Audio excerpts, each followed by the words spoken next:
Қараңыз, неге бай адамдарға банк ақша төлейді, ал кедей адамдар керісінше банкқа апарып ақша төлейді, кредит төлейді.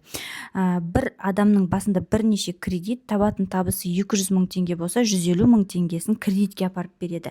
Осының себебін айтатын боламын. Сақтап алыңыз видеороликті, және де өздеріңіздің қарызға батып жүрген туғандарыңызбен, достарыңызбен бөлісіңіз. Бұл жерде бір ғана әдетте жатыр әңгіме. Бай адам ақша жинау әдетін қалыптастырып, банкті өзіне жұмыс істете алған. Сол себепті банк ақша төлейді бай адамдарға. Ал кедей адам кредит алу әдетін қалыптастырып алған. Сол себепті кедей адам кредитке ай сайын өзінің зарплатасынан ақша төлеуге мәжбүр. Біз сіздерге 200-ге жуық тегін сабақ дайындап қойдық. Бұл сабақ сіздің өміріңізді түбегейлі өзгертуіне сөзсіз сенемін.